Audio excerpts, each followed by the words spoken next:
Bom dia a todos, bom dia a todas, sejam muito bem-vindos e bem-vindas a mais um ICL Mercado Investimentos.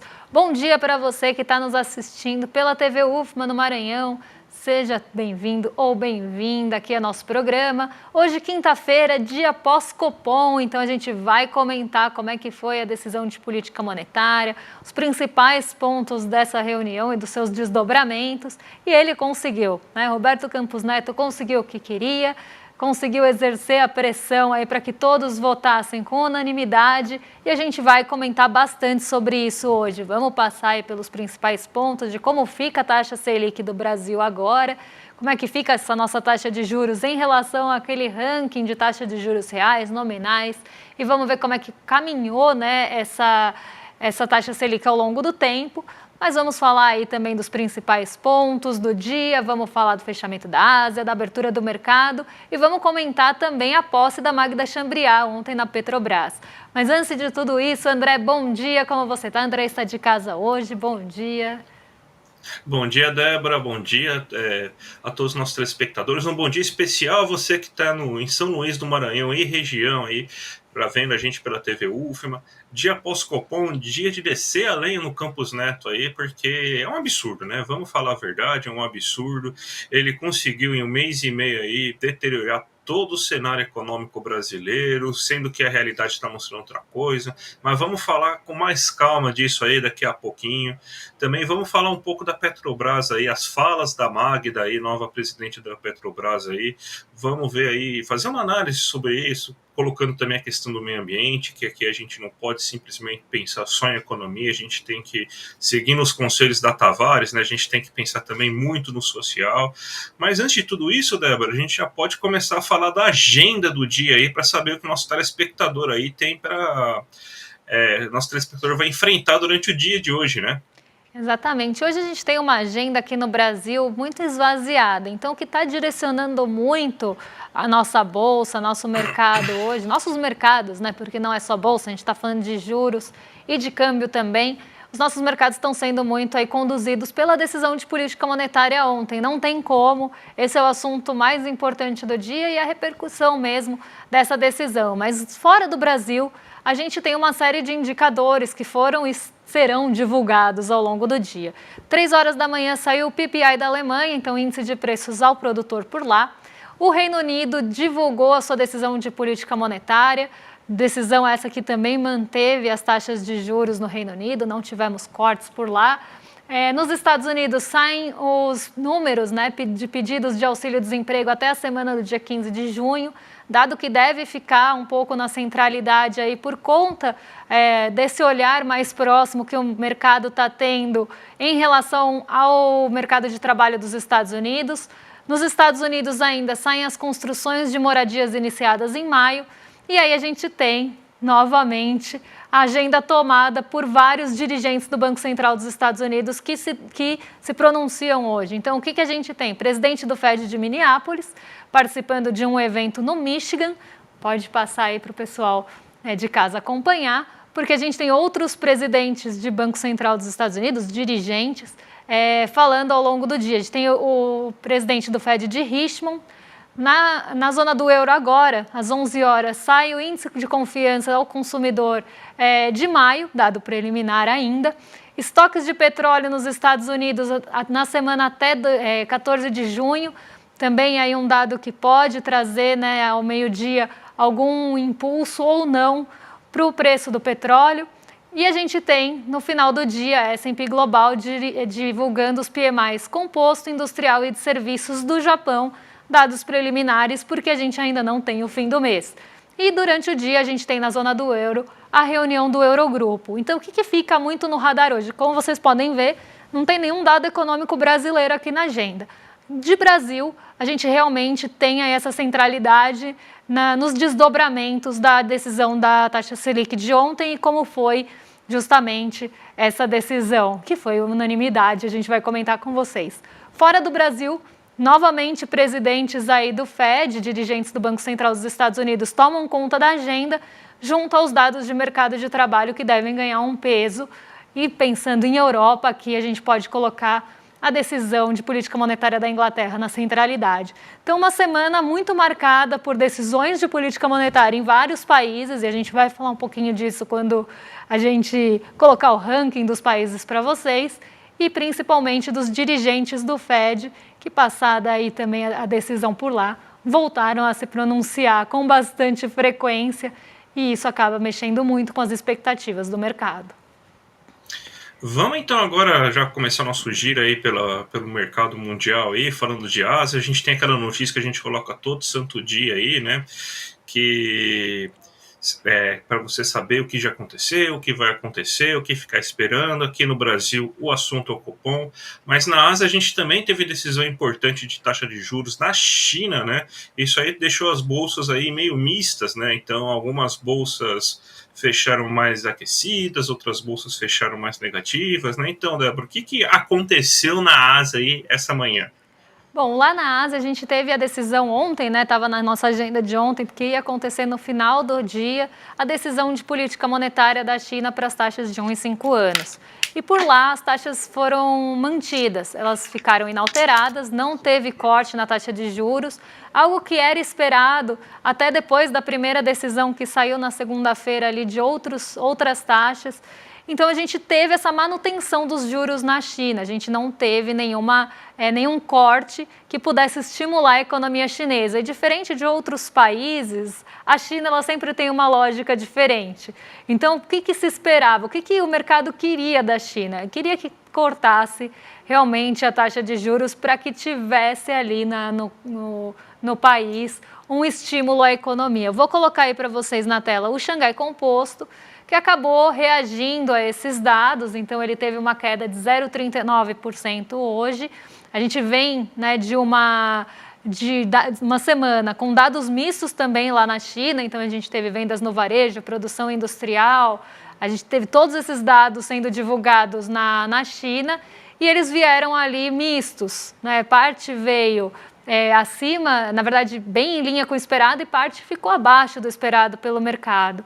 E aí a gente tem justamente essa decisão de política monetária de manutenção de juros, o que acaba, de uma certa forma, reduzindo o apetite pelo risco. Então, hoje, bolsas asiáticas sem uma direção única, mas as chinesas em queda aí de 0,39%, no caso do Xangai Composto, mas o Shenzhen foi na mesma direção, só em outra magnitude.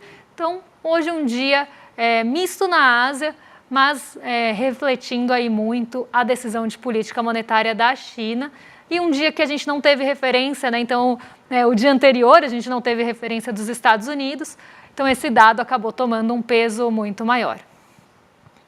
Vamos para o Brasil então, Débora, que o assunto do dia não poderia ser outro, né?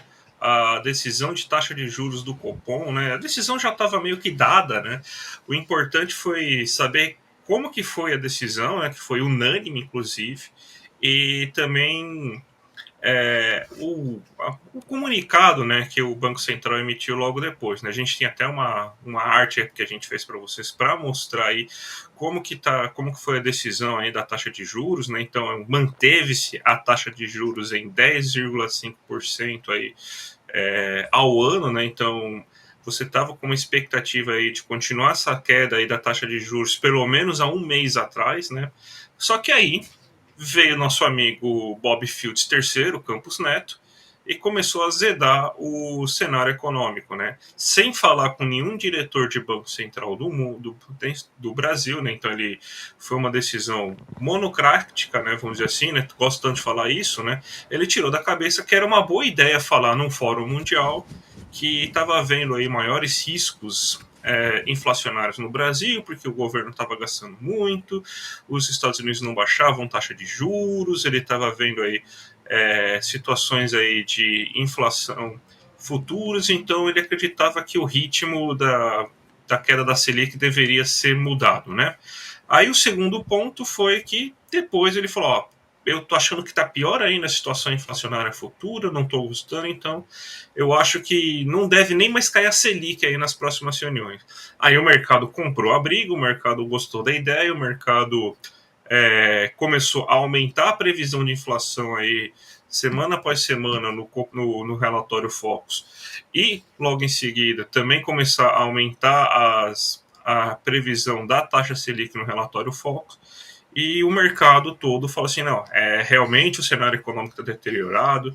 Eu recebi umas 4, 5 vezes aí aqueles boletins macroeconômicos de banco que você recebe, e estava falando assim, inflação futura explode, o problema inflacionário, o risco fiscal, não sei o quê. Então, o mercado comprou essa brincadeira, comprou essa ideia aí completamente, né? Aí chegou ontem, aí colocou nas cordas aí, porque inclusive ficou assim, ficou-se claro assim que você precisava ser unânime, senão o mercado ia chiar. Você vê que tudo que aconteceu aí, se o Lula falasse uma palavra errada, a bolsa caía, o dólar explodia. O Haddad, mesma coisa. Aí colocaram muito em xeque a equipe econômica e também os diretores do Banco Central escolhidos pelo Lula, e aí meio que você teve que fazer essa decisão aí por unanimidade. Ou seja, o Campos Neto conseguiu nesses últimos 1 mês e meio, 2 meses aí, azedar de vez o cenário econômico do Brasil, conseguiu fazer aí, basicamente ele fez o mesmo plano. Então ele, vamos dizer assim, primeira atuação dele como futuro ministro do Tarcísio, talvez seja isso já, né? Ele já começou a trabalhar aí para a campanha de 2026 do Tarcísio, né, Débora?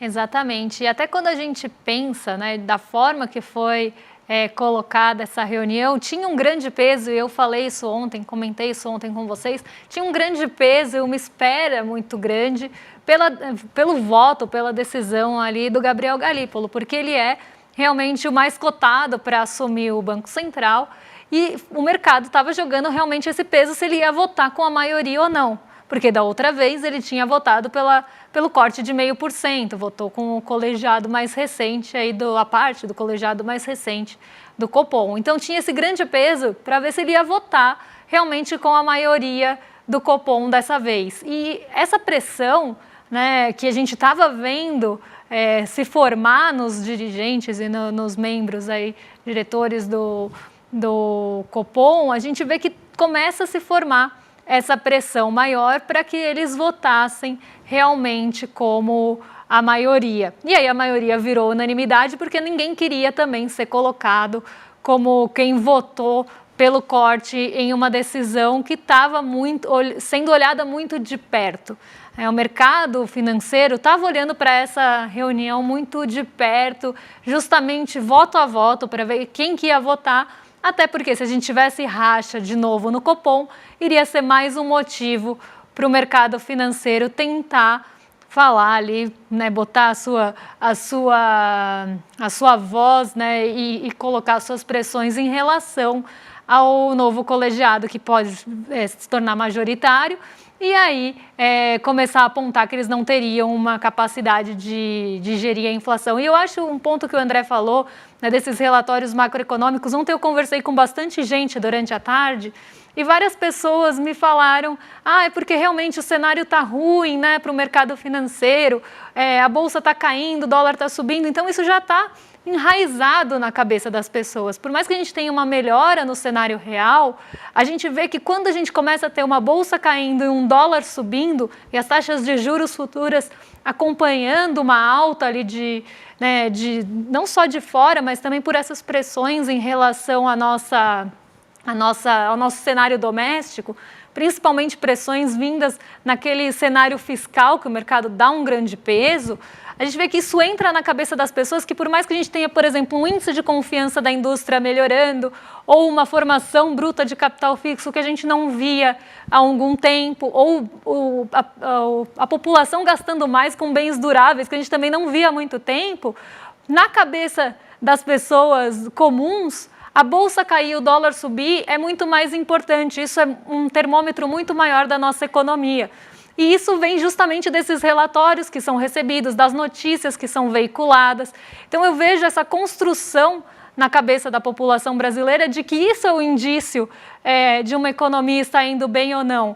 E aí a gente tem que pensar, né, como é que isso é formado? Porque se a gente tem um mercado financeiro, e quando eu estou falando de mercado financeiro, eu não estou falando de nós, pessoas comuns que temos nosso dinheirinho ali no mercado financeiro, eu estou falando de grandes agentes de mercado financeiro que movimentam milhões de reais no mercado financeiro, grandes gestoras, grandes instituições financeiras. Se a gente começa a ter todos esses agentes do mercado financeiro apostando contra o Brasil, e até tem uma frase muito comum aí de quem trabalha em mercado financeiro, que você tem que sempre estar short em Brasil. Sempre tem que estar vendido em Brasil, tipo apostando contra mesmo. E se a gente tem, que aí você ganha, tá? Essa é a mentalidade de quem trabalha no mercado financeiro. Se a gente tem os grandes agentes de mercado financeiro apostando contra, saindo da bolsa, né, apostando contra o real, apostando em alta de taxa de juros futuros, a gente consegue ter esse reflexo acontecendo em saída de capital estrangeiro da Bolsa, em saída de recurso especulativo da Bolsa. Isso vai acarretar em alta do dólar. Isso vai também, se a gente tem um mercado que não está contente, ele vai começar a subir expectativa para juros futuros. Então, tudo isso vai desencadear esse cenário que também pode ser ali artificial, pode ser um cenário de pressão mesmo. Só que para as pessoas comuns, isso chega como se fosse uma deterioração do cenário. E aí, com toda a indicação também que a gente teve do Roberto Campos Neto de deterioração do cenário, as pessoas compram mais ainda. E o que eu sempre falo com muito pesar, trabalhar com também o psicológico do brasileiro que tem um trauma de inflação, se você coloca que a inflação vai explodir, as pessoas vão ficar com muito medo. E aí elas vão falar, eu não quero que a inflação exploda. Então, melhor que fique a taxa de juros alta. Só que não é essa a questão. Quando a gente olha projeções para frente, é 3,80 de juros de inflação para o ano que vem, dentro da meta, 3,96 dentro, né, que eu digo abaixo do teto, 3,96 para esse ano. Então, que inflação galopante, explosiva é essa? Né? Mas que mexe com o psicológico do brasileiro que tem um trauma disso. Então, eu acho complicado, né, como essas matérias também moldam a cabeça ali do cidadão brasileiro que vai achar que a bolsa cair e o dólar subir é o pior dos problemas e que sim, nosso cenário deteriorou. Mas, Débora, acho que pelo menos aí, assim, a gente deve ter alguma justificativa, que a nossa taxa de juros nominal real deve estar pelo menos baixa nesse momento aí, assim, deve ser lá, deve estar tipo menor que a da Argentina, talvez, aí, provavelmente aí, ou da Turquia, né? Como que está aí essa situação? Vamos colocar então aí na tela como é que estão as taxas de juros nominais primeiro. Então vamos ver ali como é que estão as taxas de juros de fato, né, que não tem o desconto da inflação projetada, e o ranking dessas maiores taxas de juros aí. Então a gente tem a Turquia em primeiro lugar com 50% de juros ao ano, a Rússia com 16%, e aqui tem até um filtro aqui, Colômbia com 11,75%, México 11%, Brasil em quinto lugar com 10,5%, África do Sul 8,5%, Hungria 7%, Filipinas 6,5%, Índia 6,5%, Indonésia 6,25%, fonte do Investing. Então a gente tem aqui o Brasil ocupando o quinto lugar entre essas economias com as maiores taxas de juros nominais. Então aquelas taxas que não têm desconto da inflação é realmente a nossa taxa básica de juros. Só que aí que vem a questão. A gente normalmente olha a taxa de juros real, que é a taxa de juros descontada a perspectiva da inflação para aquele país. E aí a gente tem uma diferença de metodologia, tá, gente? Se vocês forem procurar, em algumas metodologias o Brasil vai estar em terceiro ou quarto lugar, em algumas metodologias o Brasil vai continuar ocupando a segunda posição. Isso depende, e aí é que vem o pulo do gato. Eu até queria colocar as duas, mas eu não queria confundir vocês. Então eu vou colocar essa e eu explico a diferença. É o quanto se projeta de inflação para os próximos 12 meses. Então, se a gente tem uma projeção de inflação maior, o cálculo vai colocar o Brasil com uma taxa de juros real menor. Então, se a gente tem uma taxa muito acima ali do que foi colocado, por exemplo, num relatório Focus ou nas projeções mensais dos agentes econômicos, isso é um cálculo feito. Eu coloquei esse porque eu tive acesso à metodologia de cálculo e aí eu consigo ver como é que chegou nesse 6,79. E os outros, eu não tive acesso à metodologia de cálculo, então não quis colocar aí para vocês, mas eu sei que provavelmente, né, como a gente tem já a taxa de juros dada, a gente sabe que o que mudou de uma para outra é a projeção de inflação. Então a gente também vê em alguns veículos hegemônicos, uma projeção de inflação maior para os próximos 12 meses. Mas vamos aqui utilizar essa projeção de inflação que coloca o Brasil no segundo lugar das maiores taxas de juros reais do mundo, abaixo da Rússia, que está em guerra, gente. Então, a gente está acima do México, da Turquia, da Indonésia, da Hungria.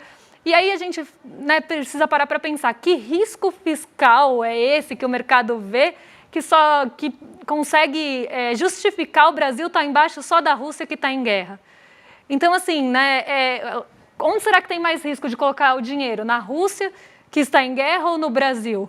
Né, não tem nada que justifique esse risco fiscal tão pintado pelo mercado e que tem uma inflação projetada de 3,80 para o ano que vem.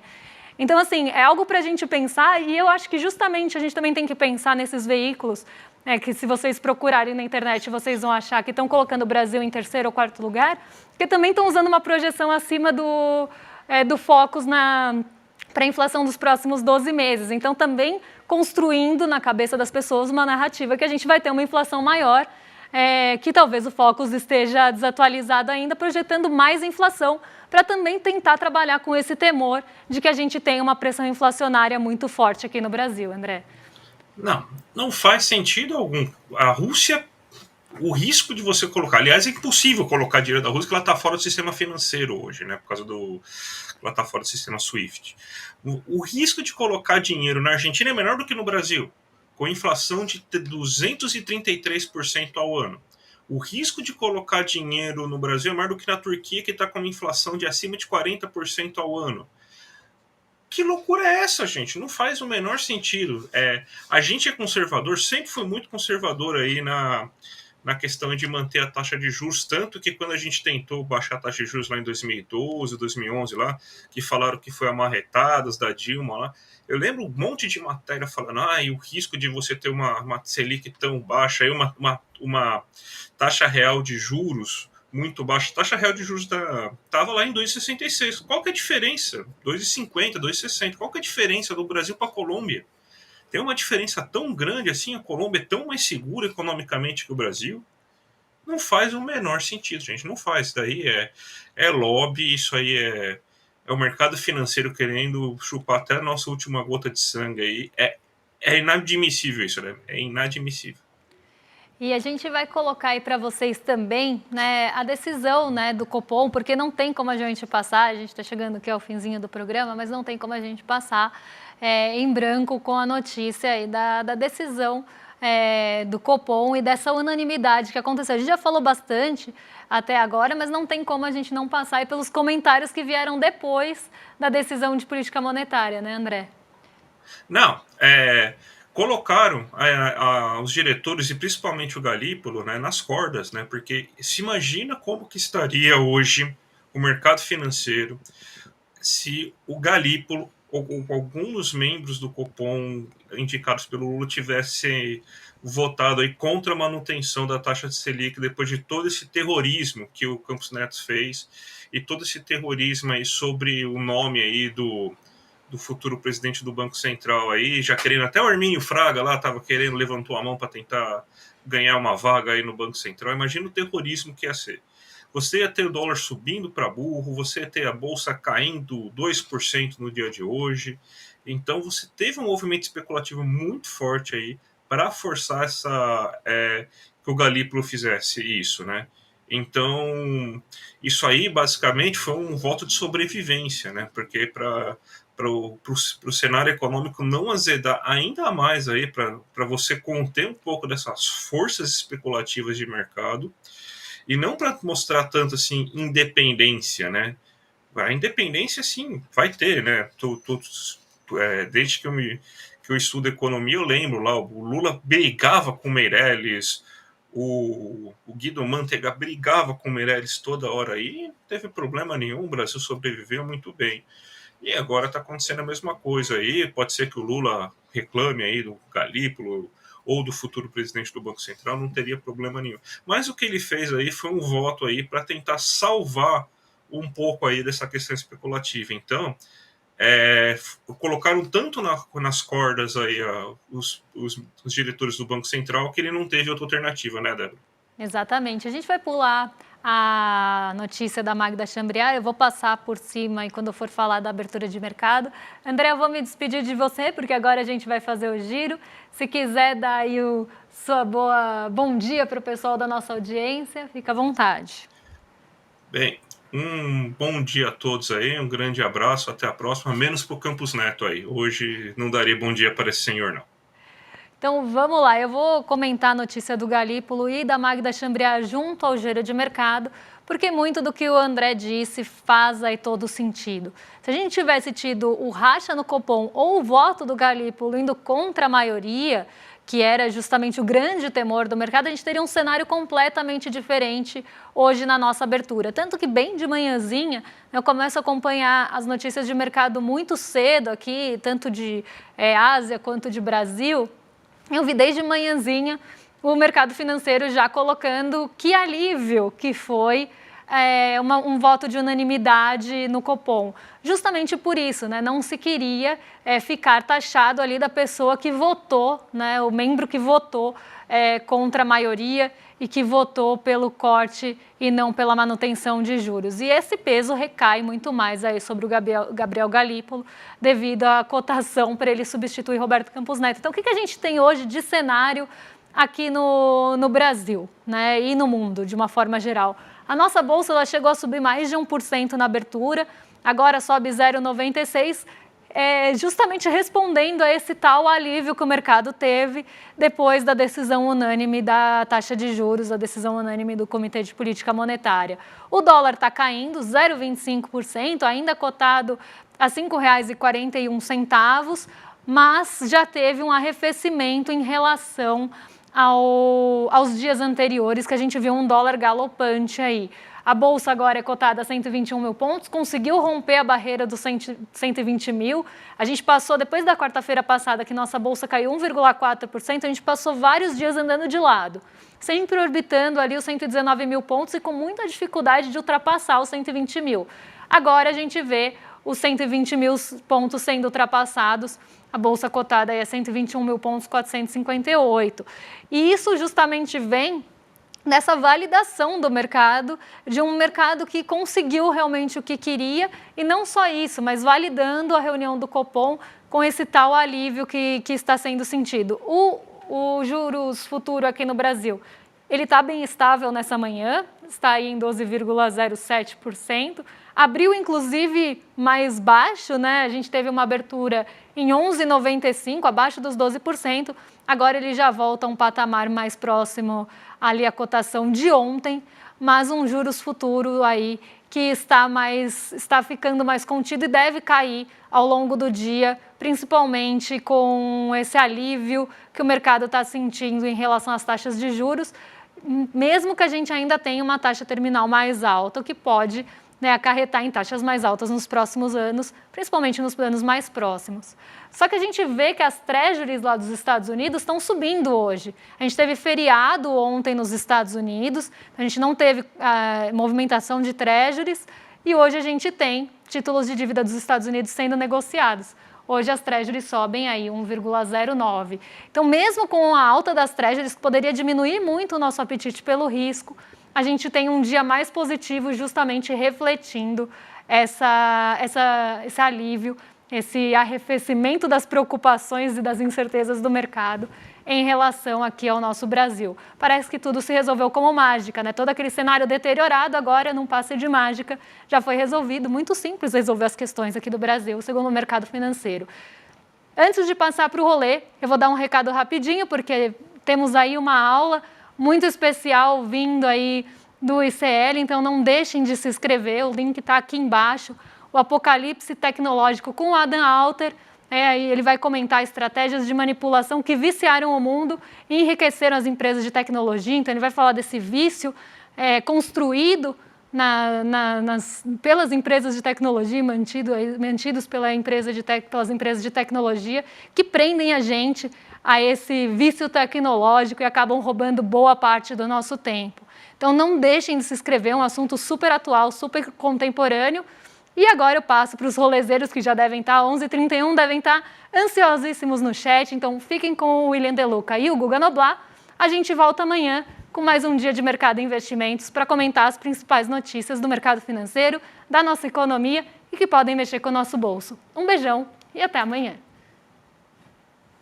A gente vive uma pandemia tecnológica que para muitas pessoas é silenciosa, mas cujos danos podem ultrapassar o que qualquer um de nós imagina. O maior especialista do mundo, eleito o melhor professor da New York University e um dos 40 maiores professores do mundo de negócios, Adam Alter, vai nos dar uma aula explicando como esse vício em tecnologia é desenvolvido, como as maiores empresas do mundo têm lucrado às nossas custas e como a gente pode escapar desse vício e levar uma vida mais saudável. Adam Alter vai nos dar uma aula dia 7 de julho, às 8 horas da noite, Apocalipse Tecnológico, uma aula fundamental que você não pode perder. Chame seus filhos, chame as pessoas todas que moram com você para assistir junto. É uma aula imperdível. Clique no botão aqui para se inscrever gratuitamente. A gente se vê lá.